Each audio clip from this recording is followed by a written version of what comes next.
Long ago, in a distant land, ruled by bustling cities and ancient kingdoms, a prophet named Jonah received a call from God that would change his life forever. God's voice came to Jonah with a difficult task: journey to the great city of Nineveh, whose people were known for their wickedness and cruelty.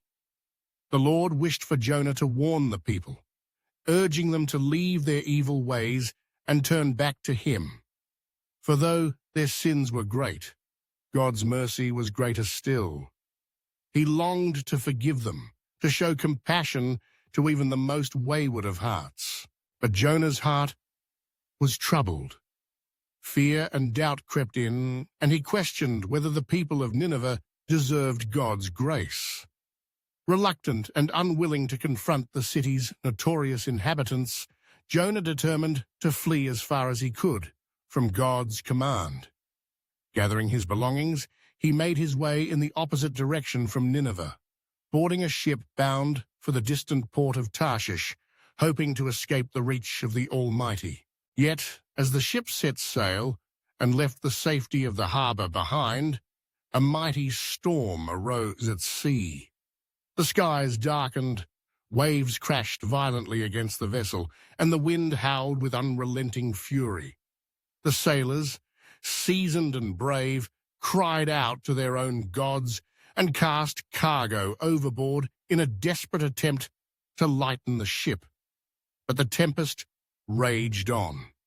In their terror, the sailors discovered that Jonah lay asleep in the hold below. Rousing him, they demanded to know who he was and why the gods seemed angry. At last, Jonah confessed the truth. He was a servant of the Lord, the God of heaven and earth, and he was running away from his calling. Knowing that his disobedience had brought this peril upon them, Jonah urged the sailors to throw him into the sea for the storm to cease.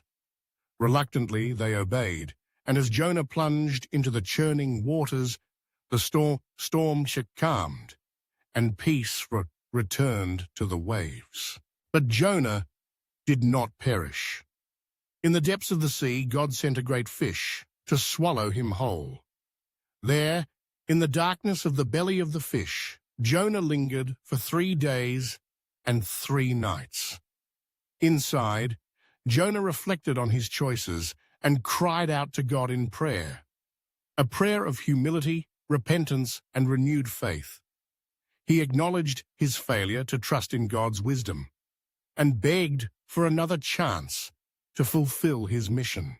Moved by Jonah's change of heart, God spoke to the fish, and it released Jonah safely onto dry land. Drenched but alive, Jonah at last accepted God's call. With newfound resolve, he traveled to the city of Nineveh and delivered the warning just as God had commanded. Unless they repented, destruction would fall upon their city. Remarkably, the people of Nineveh listened. From the greatest to the least, they believed Jonah's message. They fasted, wore sackcloth, and turned away from their evil deeds, seeking God's mercy with sincere hearts. And in his boundless compassion, God spared them, delighting in their repentance and granting forgiveness. The story of Jonah is a timeless reminder that obedience to God's will is vital, even when we do not fully understand his plans. It reveals the depth of God's patience, mercy, and desire for all people to be saved, no matter their past. When we stray, God provides opportunities to return, offering forgiveness and a renewed purpose. Jonah's journey teaches us the transforming power of true repentance and the importance of not running from the assignments God places before us. Each of us has a role in spreading hope, compassion, and redemption. And when we trust in God's wisdom, he can bring light even to the darkest places. Let us strive to listen for his voice, respond with faith, and walk in the mercy he so generously extends to all who seek him.